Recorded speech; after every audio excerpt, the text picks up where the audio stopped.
Joint family سے تعلق رکھنے والے سبھی لوگوں کے لیے بہت زیادہ بینیفیشیل ہے، اور اس کو بغیر سکپ کیے اچھے سے پورا سنیے گا، یہ آپ کو پھر ہی بینیفٹ دے گی، کیونکہ اگر آپ نے ذرا سا بھی سکپ کر دیا تو آپ کو سمجھ نہیں آئے گی، ٹھیک ہے؟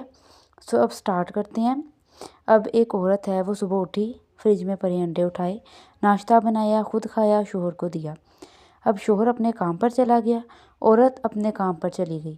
چند گھنٹوں بعد شوہر نے بیوی کو کال کر کے کہا کہ گھر پہ تھوڑا مسئلہ ہو گیا ہے، تم آج سیدھی امی کی طرف چلی جانا، میں معاملہ نپٹا کر تمہیں لے آؤں گا۔ اب بیوی نے پوچھا کہ کیا معاملہ ہے، تو شوہر ٹال گیا، لیکن بیوی کے اصرار کرنے پر اس نے بتا دیا کہ صبح جو تم نے فریج سے انڈے لے کر بنانے تھے وہ امی نے باجی کے لیے منگوا کر رکھے تھے، امی کو لگتا ہے تم نے وہ جان بوجھ کر اٹھا کر استعمال کیے ہیں، امی تھوڑا ناراض ہیں، تم اپنی امی کی طرف چلی جانا، میں گھر جا کر معاملہ سلجھا کر شام تک تمہیں لے آؤں گا۔ لیکن اب عورت نے شوہر کی بات نہ مانی، جاب سے سیدھی گھر گئی، جاتے ہوئے 1 درجن انڈے لیتی ہوئی گئی۔ گھر پہنچ کر انڈے لے جا کر ساس کے سامنے رکھے اور کہا، ان انڈوں کی وجہ سے آپ نے جھگڑا کھڑا کیا تھا نا، وہ اٹھائے تھے، 12 لے کر آئی ہوں، ٹھیک ہے؟ وہ کہنے لگی کہ 2 اٹھائے تھے نا تو میں 12 لے کر آئی ہوں۔ شوہر بھی یہ سب سن رہا تھا۔ ساس نے بیٹے کو آواز دی اور کہا کہ دیکھو، اس نے انڈے لا کر میرے منہ پر مارے ہیں، آج تو تم نے اپنی بیوی کی جو حرکت ہے نا آنکھوں سے دیکھ لی کہ میرے ساتھ کتنی بدتمیزی کرتی ہے، تم اسے ابھی فارغ کرو۔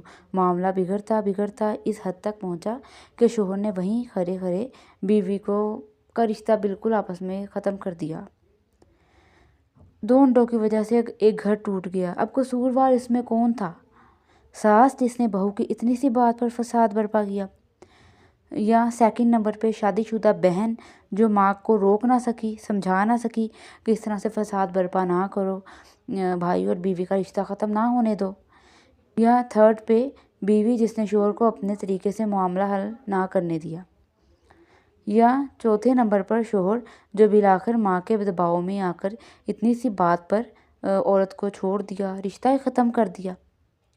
اس سب پر کیسے قابو پایا جا سکتا تھا؟ ساس، اب اس کا کیا حل تھا؟ چھوٹی سی ایک بات تھی، اب کس میں کون قصوروار رہا؟ اب کیسے اس پہ قابو پایا جا سکتا تھا؟ نمبر 1، ساس یا تو ساس اپنا بڑاپن دکھاتی، انڈے دوبارہ منگوا لیتی۔ سیکنڈ نمبر پہ بہن ماں کو کسی نہ کسی طرح ٹھنڈا کر لیتی، یا تھرڈ نمبر پہ شوہر ماں کی بات کو ہلکے پھلکے انداز میں نظر انداز کر کے فون پر ہی سمجھا دیتا کہ کوئی بات نہیں، اگر میری بیوی سے اتنی سی غلطی ہو گئی ہے تو چھوڑیں، 2 انڈے ہی تو ہیں، منگوا لیں، اور بیوی کو فون نہ کرتا۔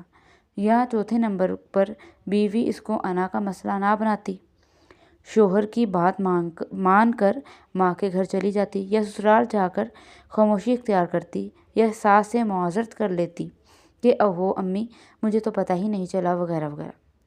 شوہر کسی نہ کسی یا پانچواں یہ ہو سکتا تھا کہ شوہر کسی نہ کسی طرح اپنے اعصاب کو قابو میں رکھ لیتا، بیوی سے ناراض ہو جاتا، اسے کچھ دن اس کی ماں کے گھر بھیج دیتا، لیکن یہ انتہائی قدم نہ اٹھاتا کہ اس کے ساتھ بالکل ہی رشتہ ختم کر دیا۔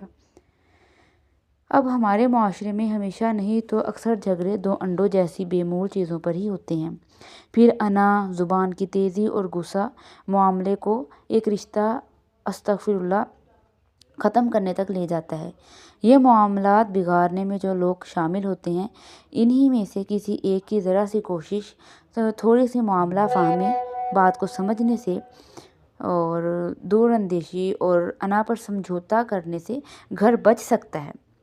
بس جب بھی ایسا کوئی معاملہ پیش آئے تو سمجھیں کہ میں ہی وہ واحد انسان ہوں جو اس معاملے کو سلجھا سکتا ہوں، ٹھیک ہے؟ لہٰذا اپنا پازیٹیو کردار ادا کرنے کی ہر ممکن کوشش کریں اور نسلوں کو بربادی سے بچائیں۔ اب کیا ہوا کہ ایک چھوٹی سی بات پہ، ایک انڈوں کی وجہ سے کتنا ہو گیا کہ شوہر بھی جو ہے دباؤ میں آ گیا، وہی اپنے غصے پہ قابو پا لیتا، یا ساس